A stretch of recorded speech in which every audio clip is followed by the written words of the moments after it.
السلام عليكم ورحمة الله وبركاته.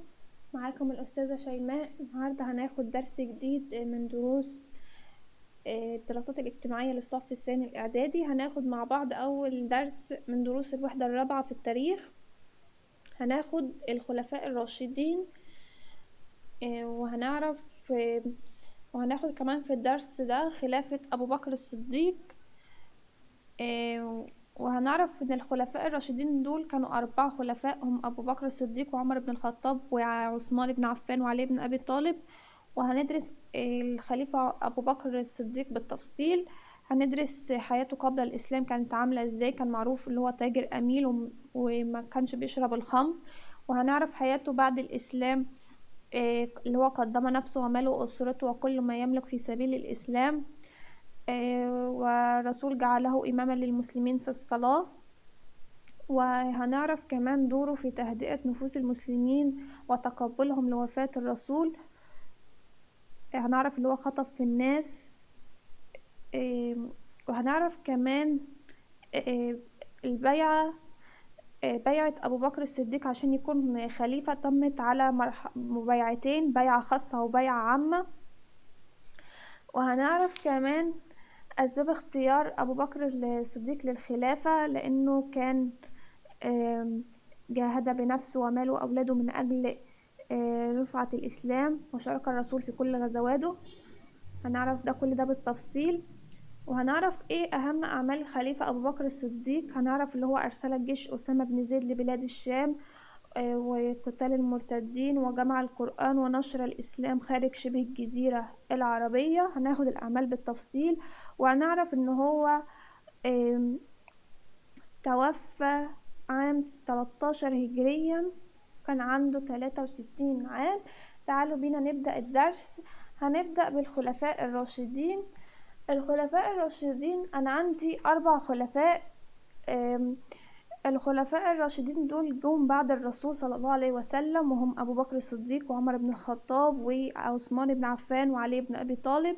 طب ليه هم سموهم بالخلفاء الراشدين؟ لما يقول لي تسمية الخلفاء الراشدين بهذا الاسم بما تفسر، هقول له أطلق عليهم الخلفاء لأنهم جاءوا بعد الرسول صلى الله عليه وسلم وتولوا أمور المسلمين في دينهم ودنياهم. الراشدون لأنهم صاروا على نهج الرسول صلى الله عليه وسلم واهتدوا بهديه واستكملوا مسيرته في بناء الدولة الإسلامية. كده احنا عرفنا ليه سموهم بالخلفاء الراشدين، لأنهم جاءوا بعد الرسول وصاروا على نهجه وكملوا في بناء الدولة الإسلامية. طب يعني ايه خلافة؟ لما اجي اعرف خلافة، هي شكل من اشكال الحكم اقره المسلمون بعد وفاة الرسول صلى الله عليه وسلم، يقوم على اختيار من يتولى رئاسة المسلمين في امور الدين والدنيا نيابة عن الرسول صلى الله عليه وسلم.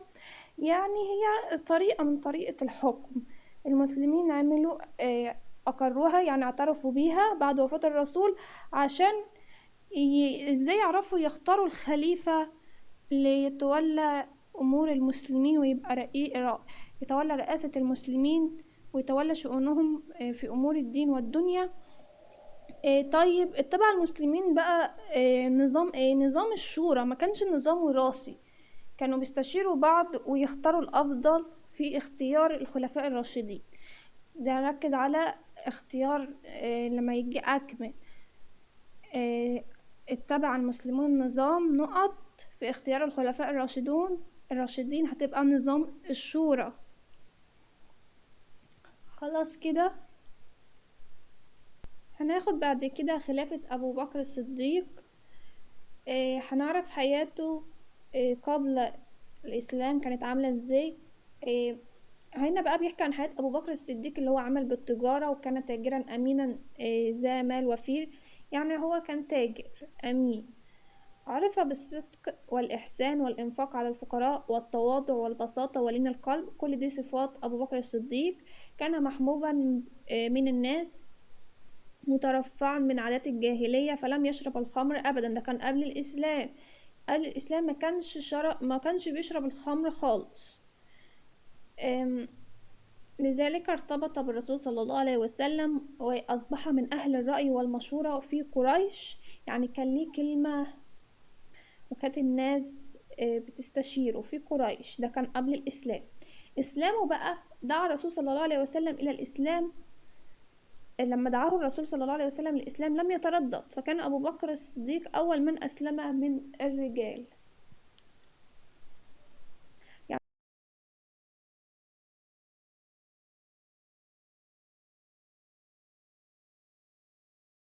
حياة بقى أبو بكر الصديق بعد الإسلام، قدم نفسه وماله وأسرته وكل ما يملك في سبيل الإسلام.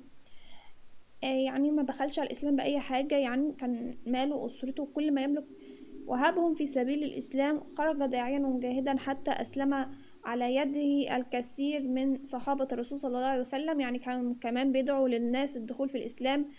وأسلم الكثير من الصحابة على يده، مثل عثمان بن عفان والزبير بن العوام وعبد الرحمن بن عوف وطلحة بن عبيد الله وسعد بن أبي وقاص، وهم من العشرة المبشرين بالجنة. كان أول خطيب في الإسلام.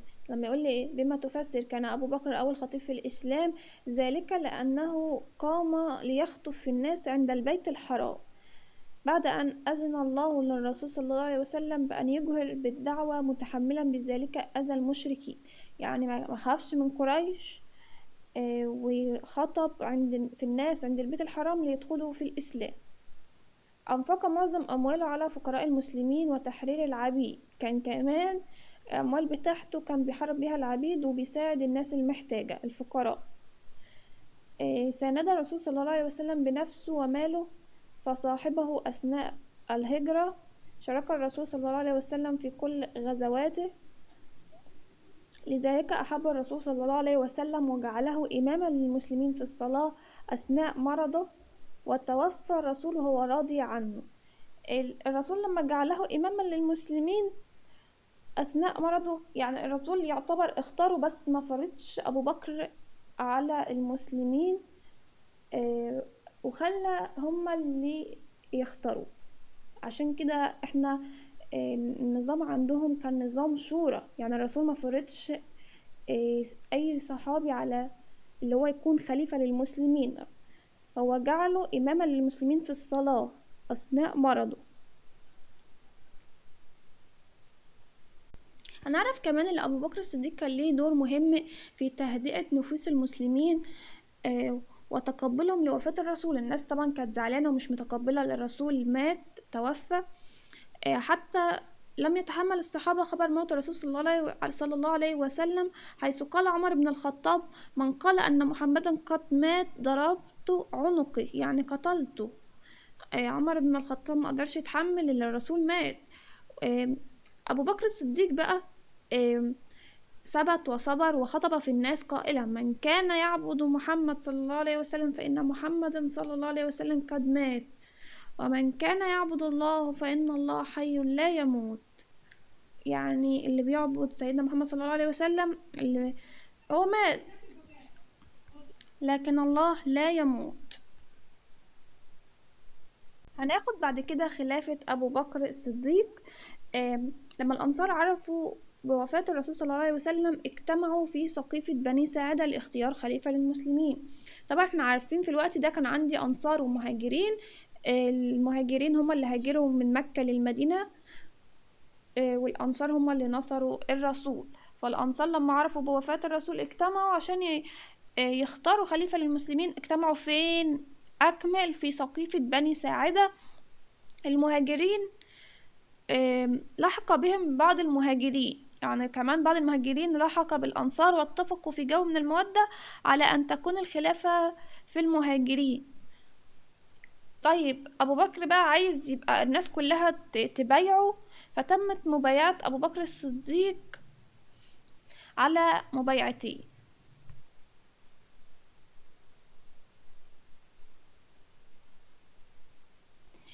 تمت مبايعة أبو بكر الصديق على مبايعتين: بيعة خاصة وبيعة عامة. البيعة الخاصة هي مبايعة الأنصار والمهاجرين المجتمعين في سقيفة بني ساعدة، اللي هم اتفقوا اللي هم هتكون الخلافة في المهاجرين، واتفقوا اللي هم هيبايعوا أبو بكر الصديق. البيعة العامة بقى هي مبايعة المسلمين في المسجد، يعني المسلمين كلهم يبايعوا أبو بكر اللي هو الخليفة.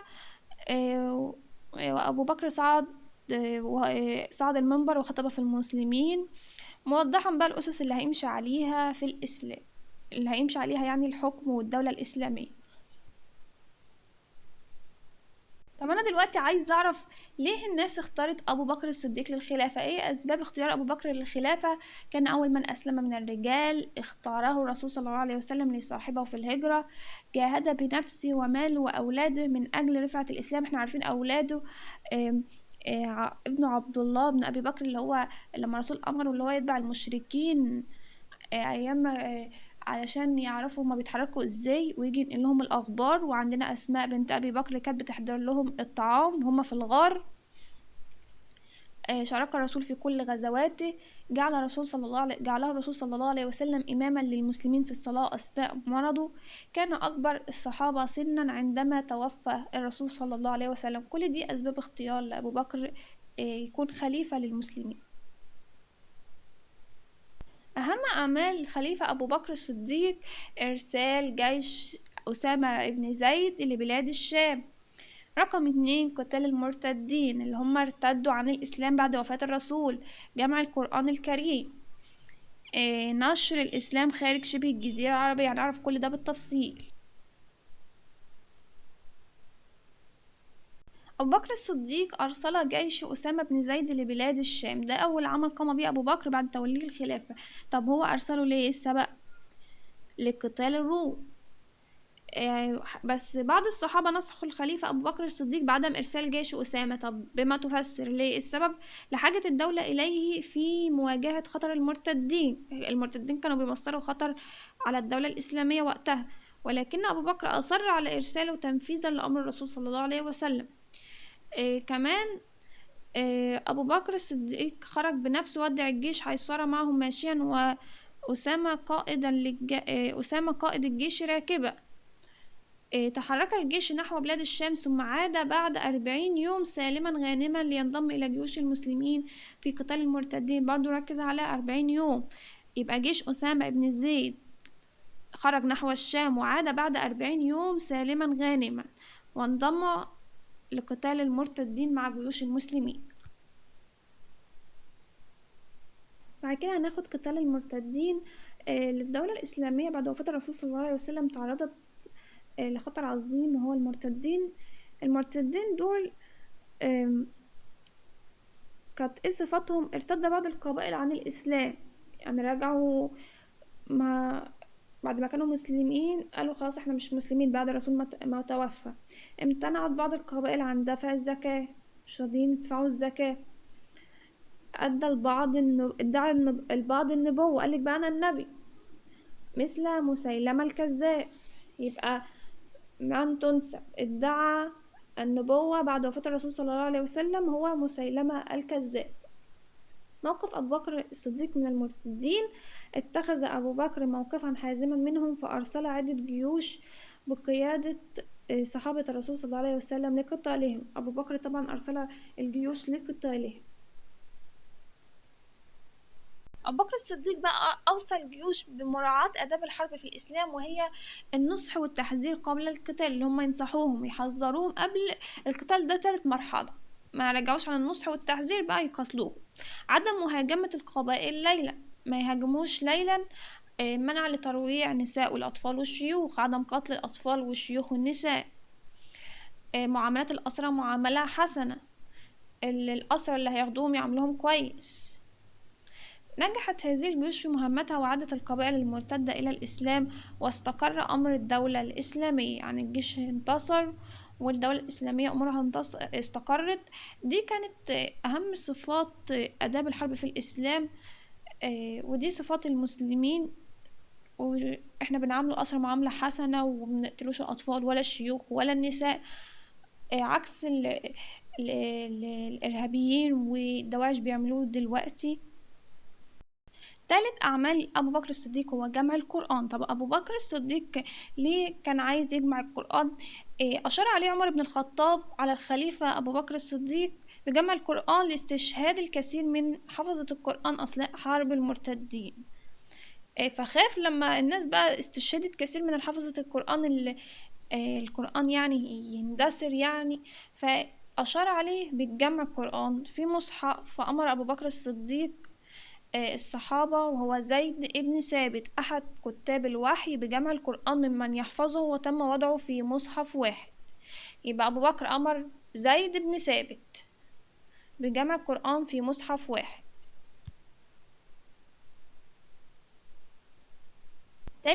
رابع أعمال أبو بكر الصديق نشر الإسلام خارج شبه الجزيرة العربية. يتوسع بقى والإسلام ينتشر خارج شبه الجزيرة العربية. طبعا هم انتصروا على المرتدين وأمنوا حدود الدولة. فأرسل أبو بكر الصديق جيوشه للعراق وبلاد الشام. أرسل القائد خالد بن الوليد إلى العراق، واستطاع خالد بن الوليد بعد خلال بضعة أشهر أن يفتح أكثر من نصف العراق، ولم يجبر أحدا على الدخول في الإسلام. أنا أعمل لكم الجدول أهو. خالد بن الوليد أرسل للعراق. طيب، وأرسل كمان أبو عبيدة بن الجراح إلى بلاد الشام. يبقى العراق أرسل خالد بن الوليد، لكن عندي بلاد الشام أرسل القائد أبو عبيدة بن الجراح إلى حمص، والقائد يزيد بن أبي سفيان إلى دمشق، والقائد شرحبيل ابن حسنة إلى بلاد الأردن، وعمرو بن العاص إلى القدس. دي كانت الجيوش اللي أرسلها في بلاد الشام. وبعد لما خالد بن الوليد خلص العراق، أمروا بالتوجه إلى بلاد الشام لقيادة الجيوش الإسلامية، وهناك دارت موقعة أجنادين. ايه هي موقعة أجنادين دي؟ حدثت 13 هجريا، أطرافها كان المسلمين والروم. قائد المسلمين كان خالد بن الوليد. نتائج موقعة أجنادين انتصار المسلمين على الروم. دي كانت أهم الأحداث. عندي آخر حاجة في الدرس وفاة الخليفة أبو بكر الصديق 13 هجريا. استمرت خلافته 2.5 سنين. كان عمره 63 عام. الخليفة اللي جه بعده عمر بن الخطاب تولى أمور المسلمين. دي كانت أهم أحداث الدرس. عرفنا فيها الخلفاء الراشدين مين هم، وعرفنا خلافة أبو بكر الصديق وأهم أعماله. عرفنا كمان حياته قبل الإسلام كانت عاملة ازاي، وحياته بعد الإسلام، والبيعة تمت بيعته على مبايعته بيعة مرتين، بيعة خاصة وبيعة عامة. دي كانت أهم الأحداث في الدرس. أتمنى تكونوا فهمتوا الدرس، وياريت ما تنسوش تعملوا لايك وتشتركوا في القناة. شكرا.